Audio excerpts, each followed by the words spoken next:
College football has returned. Ohio State opened the season with an absolute banger in the horseshoe. And now Zach Boren has returned to the beat. What more could you possibly ask for? Welcome to the beat, the Austin and Berm Show. I am Austin Ward, joined by my great friend Zach Boren.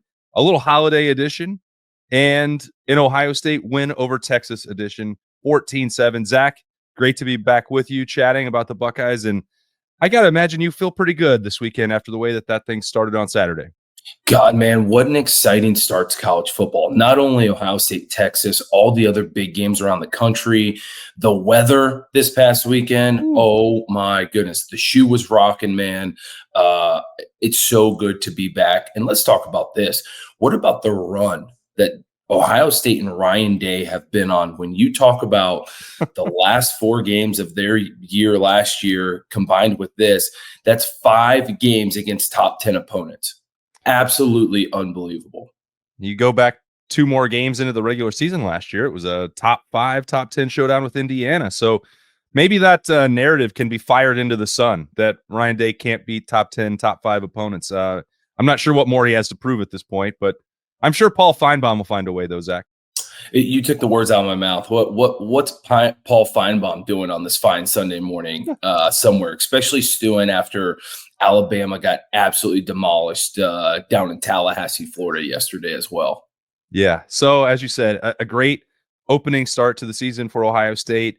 Back-to-back losses for Texas to the same team. I'm sure that's really fun for them to deal with down in Austin, but we don't have to worry about that in Columbus. So the Buckeyes start 1-0. I assume they're going to rise back up to number 1 in the rankings. Not that any of that matters, but Zach, just like big picture, when you zoom out and you play some of these marquee matchups to start the season, and then you put that win in your back pocket and you bank it, like Ohio State gets to sort of move forward with that on the resume. And now the way that this schedule sets up, like you can maybe go back and do some more training camp stuff for the next couple of weeks. Like now there's a real benefit. You don't have to go, learn from a loss. You get to carry this forward. That's a huge deal for the entire season.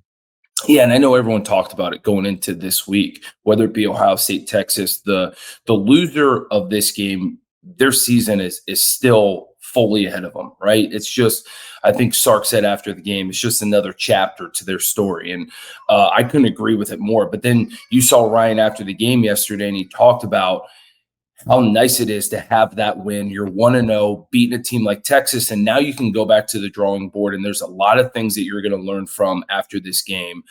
There are so many things that now you're going to open up the playbook from this game, things that you took away from the way Julian performed, from the way just the team in general performed, especially on the offense side of football. You're going to see them create an identity, I think, over the next couple of weeks specifically. And then they're going to hit that Big Ten schedule of like, okay, what's the balance of our team look like, right? Are we 60-40 run to pass? Are we 60-40 pass to run? I think you're going to start to see that a little bit. But yeah, to come out of this game 1-0, to then be able to see, okay, this is what we got. And there were a lot of great things, right? Ohio State has always kind of come out in, I don't want to call it sloppy, but hasn't always looked the greatest week 1 in the last number of years, right? And whether it be penalties, whether it be turnovers, whether it be just not firing on all cylinders. And if you think about it holistically, you go all the way from Pee Wee football to NFL football, and every single kind of stage of football has preseason games or scrimmages against other teams besides college. Right. So everyone wonders why teams look sloppy in college. Well, that's why. And so you can never replicate bullets flying at you like it does in real time in a game, and especially facing a team like Texas. But the way that Ohio State handled this game on the defense side of the football, the way this team on the offense side of the football was opportunistic and put 14 points on the board when they did. There are so many great things that came out of this football game, even though to some people, especially on the outside, it was, kind of a slugfest of 14-7, just kind of no one finding rhythm. I thought it was a really tough football game. Afterwards, I left the stadium thinking this very well might be the number 1 and number 2 teams in the country, and they very well could see each other again down the road. Yeah, I mean, and I think because of both of the things that you mentioned, Zach, that was sort of the way that I thought this game would play out. My prediction was 20-10, so I'm not not trying to take credit for that, but I just, because these teams are so talented on both sides, and you have to go into week one with all of the unknowns, both like in terms of new players, new personnel for both teams, having to replace all those NFL guys. And as you said, you don't scrimmage, you don't have preseason games, like just the wear and tear that it takes to play this game on a week in, week out basis when you haven't had those live bullets flying. It's difficult. You know that way better than me, but like, just for example, the speed of the game is, even for someone as gifted as Jeremiah Smith, you have to reacclimate to that. I would be stunned if he drops 2 more footballs for the entirety of the season ahead of him. He had 2 hit the ground on 1 drive on Saturday. Like that's a reminder that applies to everyone, even aliens like Jeremiah Smith. Yeah, I mean, he had one drop ball of last year, and it was the very first pass of his college career against Akron, if you remember that, right? Yeah. So you go to this year, and he has 2 drops again in the first game of the year. But to your point, listen, you're not used to the bullets flying as fast as they are until you get into kind of the season, and you saw that even from a guy like Jeremiah Smith. But I'll tell you what, where I am so impressed, or I guess this is where I'm so confident in this team. And there were so many question marks. And I was listening to media leading up to this week, and everyone's like, normally it's national championship or bust around here. And those shouldn't be the expectations this year. Now, I'm not saying that it's going to be a national championship or bust kind of team, right? I'm not saying that. But what I am saying is you need to give this team credit that they very well could go out and win a national championship. And the whole reason why I say that, and I've been saying it for weeks leading up to the season, this defense is elite. And I actually think this defense is more elite than last year's defense. And that defense was insane. But I think if you look across the board holistically at this defense, they're going to be a better defense than the one Ohio State ran out last year. And you saw it again on Saturday. What they were able to do to Arch Manning, the way they were able to stop the run, the way they were able to make big plays on those 4th downs when those times came. Like, this team is good. And this defense good. The other thing that I was very confident coming into was this offensive line being elite. And I think Ryan and this offensive coaching staff would tell you they wish they would have ran the ball better against Texas. But this is what I can also say is they protected Julian Sain damn well all day on Saturday. And especially having the pass rush that Texas has, for them to be able to do that, I think that goes to show you that this offensive line can hold up against anyone, and they can really build a foundation around them. Yeah, that protection was great. And the tight ends contributed to that too. I rewatched, Zach, the Julian Sain throw to Carnell Tate, the game-winning touchdown there. I probably watched it 15 times because I was enamored with Will Kazmarek going one-on-one with Colin Simmons on the edge. Ohio State's like, we trust our tight end to go against one of maybe the best pass rushers in college football. Now, he did get knocked back a little bit, didn't lose his footing, goes back, hits Simmons again, makes sure that Sain has time to get that throw down to Carnell Tate. Like, one of the more underappreciated plays. I don't have to belabor it, but like, that's a reminder of like what Ohio State has to build on here as they get going forward. Like, even the tight ends are going to be able to hold up in this deal and put Julian Sain in position to make those throws down the field. And we know that Carnell Tate is special. He only had 2 opportunities, 2 targets, I believe, but like both of them wound up being pretty sensational catches. One for the touchdown there. This passing attack is only going to get better. And Ryan Day sort of alluded to this, and you've been through this process, Zach. You get into an opener, you think you know what you're going to expect. Ryan Day said he had played this game out in his mind for 3 months, but you still don't. The inexperience, the uncertainty, you build a game plan. You can't just be like, well, Julian's ready to do more. Let's throw in a bunch of stuff that we haven't repped in practice. Like, I think they could have been more aggressive, and they will be moving forward. They just they got into a spot where they thought that was what was going to be best. That approach on Saturday to beat Texas, and winning was all that ultimately mattered, not style points. So will it look different in a month or 2 months' time? Absolutely. But that's a tribute to Julian Sain and not something I think that, because I've heard concern. It's like Ohio State looked like they were, having another Michigan game plan and playing too conservatively. I mean, Texas is really good, and you had a first-time starting quarterback. I don't know that there was anything wrong with that approach, especially if you got the outcome that you needed. I completely agree with you. And one thing that we know Ryan wanted to do is protect Julian Sain, especially in his first career start, going against a defense of Texas's caliber. And one thing that people don't realize, and I haven't seen the stats, I would like to know, but Ohio State seemed to be in 12 personnel a lot. I actually checked on that, Zach. Let me get this number for you real quick. Keep going. Yeah, so they seem to be in 12 personnel, and I'm going to explain that. That means 2 tight ends are in the game. 63% of the game in 12 or 13. There you go, 12 or 13. So 2 or 3 tight ends in the game, right? Well, guess what, everyone? What's that do? It brings more defenders into the box, right? And I think why Ohio State did that is 2 things. One is now you got an extra hat in the there to block, right? When you're trying to establish the run, and we saw that a lot. And you're able to do some pulling, you're able to do different things with the tight ends. The other things it does is, guess what? You put more guys into pass protection, especially if you're trusting Jeremiah Smith and Carnell Tate to do what they do on the outside.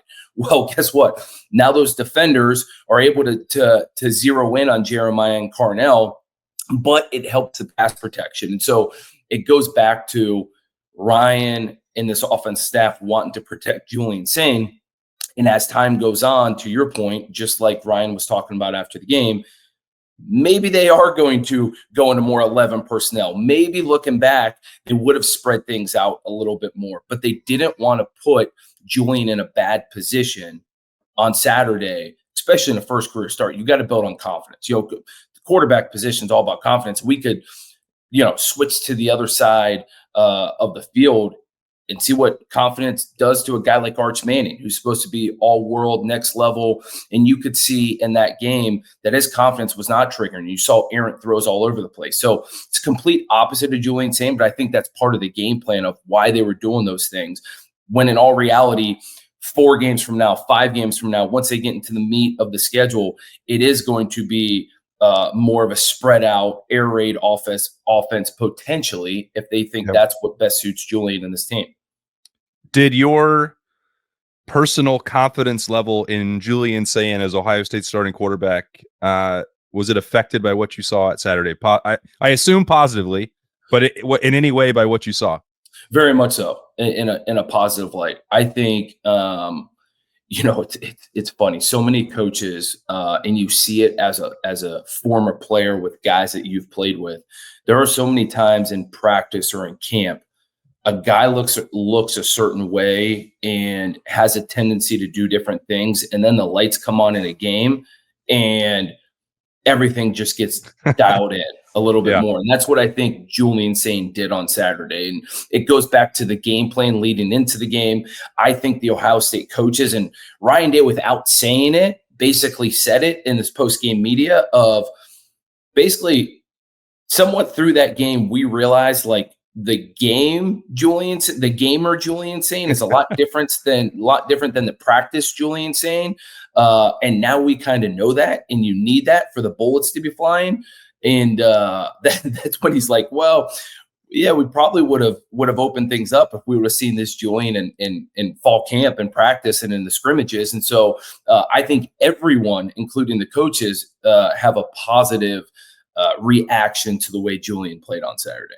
Yeah, no, I think that's fair. I was joking with you mentioned Arch Manning being in all kinds of hurt on Saturday, thanks to Matt Patricia and Arvell Reese and Jermaine Matthews and Sonny Styles and Caleb Downs on down the list. So I was joking with Berm as we were leaving. Maybe I said it on Snap Judgments, maybe I didn't, but like Penn State and James Franklin, they just think they've got this major coup, and they land Jim Knowles. And then college football winds up with Matt Patricia going to Ohio State to play with all of these toys. Whoops. Hey, I'll tell you this much.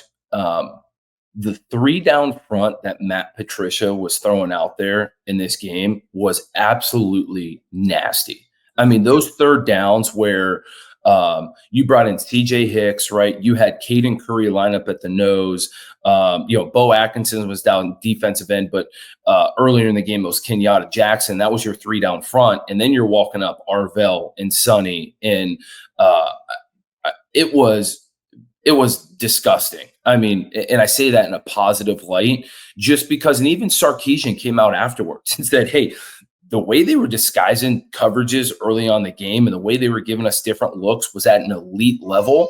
that's, yeah, the players need to execute, but that's all game plan, man. That's all like coaches implementing a system that is meant to screw with the quarterback in those kind of situations. They've got no idea where second level pressure is coming from. They've got no idea, if it's man zone, what kind of zone it is, if it's a pressure zone, right? Like they did all kinds of things that after what Jim Knowles was here for 4 years, I think 4 years, 3 years. right?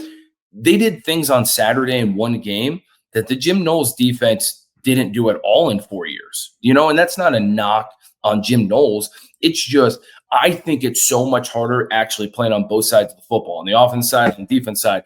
I think it's so much harder as an offense when you don't know what the defense is going to come out in. When I say that is, whether it be a 5 down front, a 4 down front, a 3 down front, right? Like when you always know that the defense coming down in a 4 down front, and all you got to look is at your secondary players. And what I mean that second level with linebackers, with safeties, things like that, it's so much easier than when teams come out and they're in 4 down on second down, and then they come out on 3rd down and they're in 3 down, right? Or I even saw one time it was 3rd down, they came down in 5 down with Sonny just as the lone middle linebacker. Like that makes it so much more difficult on the offensive line, on the quarterback, on any kind of pass protection, on the running backs in the back to get on the same page.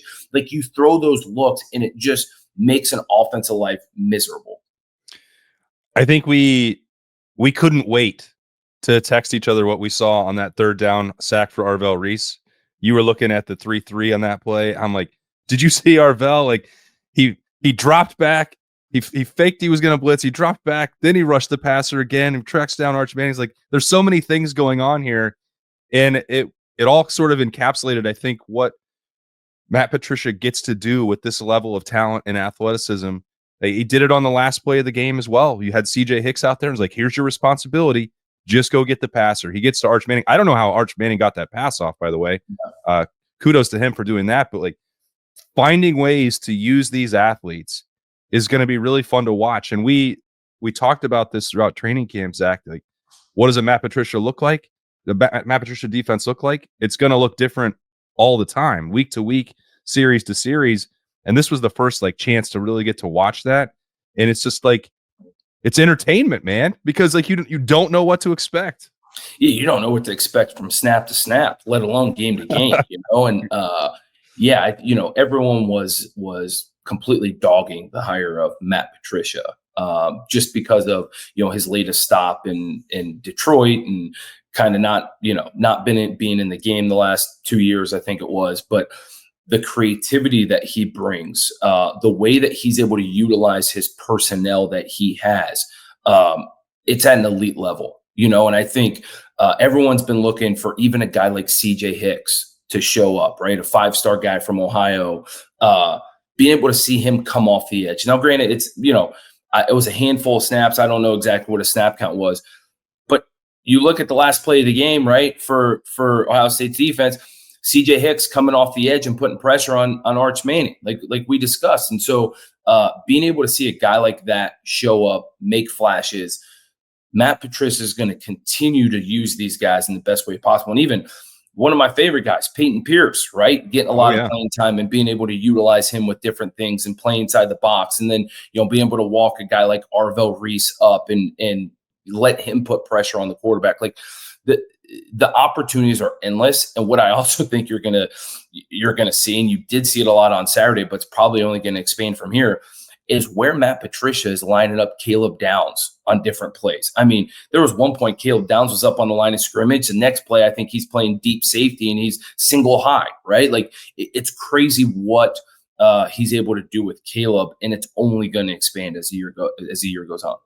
Yeah, as we said right off the top here with the Boren Blitz, like you get that win and you still get to get opportunities to get better moving forward. And the stakes are not going to be quite the same, obviously, with Grambling State and Ohio over the next couple of weeks. But I do think there is an element where Ohio State built training camp solely to be ready for Texas. And maybe that came at some of the expense of reps and rotation for other players. But like they can do that now. The way they can't help the way the schedule was set up, but they got through that first game. And now with these next two opponents, all due respect to Ohio, like Hey like man, MAC champions. They gave Rutgers a game on Friday night, man. 100%. You're not just going to ignore that one in-state battle. And we've seen the Bobcat mascot come in here and try and punch Brutus in the face before, so that'll be a fight. But like, even if that's the case, like it's a FCS opponent on Saturday, you've got 2 weeks where you can maybe do some of the things that you didn't get to do in August. And I'm not a coach. I don't know if that's actually going to happen or not. The opportunity at least exists. And then you have the off week. I remember last year there was so much conversation about, that first one being the quote unquote improvement week, and that you'd go back to do fundamentals. Like, Ohio State's going to have opportunities to do that. And the reason that would be the case, win or lose, but it's probably a lot easier to do it after 14-7. Yeah, I think last year's bye week early on in the year is completely different than this year's, and you hit the nail on the head, because I think last year was more so, hey, we have a really veteran team. Let's get to the fundamentals. Let's utilize it to make sure we're tackling properly. Because guess what? It goes back to the common theme. There are no scrimmages. There are no preseason games in college football against other opponents, and so I think this year's team is different. And the whole reason why I say that is because they're going to utilize Saturday's tape. And for the next 3 weeks with Grambling, OU, and the bye week, they're going to try to create that identity. And Ryan talked about that after the game, of the trajectory of this offense and what they want it to look like. Do they want to continue with the 12-13 personnel and structure the offense around running the football to open up the pass? Or do they say, hey, listen, we want to spread these teams out and have it look like a little bit of what the Ohio State offense looked like at the end of last season during the national championship run, where we're going to pass to set up the run? And you saw that being very dominant last year. It's, what do they want to do? And so I think they're going to do that. And then it leads up to an away game at Washington, which I think everyone has circled as maybe an underrated game on this schedule. But the exciting thing is, guess what? Buckeyes are 1-0, huge win against Texas. 3 weeks to get right, to figure out what you want to do, learn, and then hit the meat of the Big Ten schedule with some huge games, right? I mean, let's be honest. Illinois, Illinois is going to be tough at Illinois. You got, Penn State's on the schedule. Michigan and Bryce Underwood look pretty good Saturday night. There's going to be some games that's going to really test this Ohio State football team, and I'm excited for it. I can tell you a bunch of the coaches and the players are excited for it, especially after beating Texas. All right, Zach, get us out of here. It's Boren Blitz 3 and out time. Who are your 3 players of the game? Man, so I thought about this a lot after the game. Okay, and hear me out. Okay. Number one, my one guy that's number 3, Buckeye Leaf, is Carnell Tate. Right, okay. He made the huge catch going up 14-0, absolutely huge from that standpoint. Number 2 is Julian Sain. And I know his stats didn't jump off, but the way he managed the game, Ryan talked about it leading up. We needed someone to manage the game. That's it, and right? No turnovers. Yeah, Ryan talked about it all week. Don't worry about throwing for 300-plus yards and 5 touchdowns. Do what you need to do to win this game. And Julian Sain was on the mark, putting the ball on the numbers all game long, did exactly what he needed to do. And so that was a huge step for him. And my first star, the entire defense, right? I wanted to single out so many guys, but the way this defense showed up, I mean, everyone was talking and questioning the defensive line. You lose Kenyatta Jackson. That was the second quarter. I think I forget exactly when it was, but I think it was early in the third. Early in the third. Okay, so losing Kenyatta Jackson though, and then this defense still being able to get after the quarterback, get after Arch Manning, the way these linebackers played, Arvell Reese, Sonny Styles, Peyton Pierce, like those guys were some dogs. And let's talk about the secondary, man, right? Ooh. You had 2 safeties who truly kind of starting for the first time, so to speak, right? And Jalen McClain and Malik Hartford. And then guess what? You had Jermaine Matthews and IGB who just were dogging the entire game, and you could see lockdown. Oh my God. The amount of confidence that those guys play with and swagger that they play with is next level. And then Caleb Downs, man, running around the field, making plays, constantly showing up. Just such a smart football player, right? And I think we saw it. I'll bring this up now, and I saw it then, but I don't think people realized it. The last play of the game for when Texas was on offense and it was, I think, 4th and 5 or whatever it was, Caleb Downs instead, and this is why I say smart football player, he knew where the sticks were. Instead of going for the ball for a pass deflection, lets the tight end catch it, keeps it in front of him, tackles him, gets him down. Guess what? Short of the line of gain, ball game, right? Like, ball game. How many times have we seen DBs get too aggressive and go for the ball? You miss it, guy catches it, runs another 10, 15 yards, right, before he gets tackled. It's just Caleb Downs is such a smart player. So, yeah, entire defense, man, hats off to you. You guys are absolute studs, in my opinion, best defense in college football. All right. I'll allow it anyway. When you hold Texas and Arch Manning to 7 points, the whole defense deserves some of that acclaim. So I'll co-sign on that with you. It is great. I'm gonna give them one more love. What about the 4th down quarterback sneak on the half inch line that they stopped Arch Manning from? I mean, you've been waiting for Caden Curry for 4 years. Oh my God, man. He timed that perfectly, jumped over top. I mean, unbelievable play. Had Caden Curry go over the top, Caden McDonald just eating up the space in the middle, Edric Houston going low. Like, even on that play, you've got to spread around the love. It wasn't just one player making that play, but hey, you can still not run the football in the red zone on Ohio State. Maybe Texas will learn that at some point. I don't know. It doesn't matter to me. I enjoyed what I saw on Saturday from the Buckeyes and the Silver Bullets. I know that you did too, Zach, and it feels great to be back talking about this with you on the beat.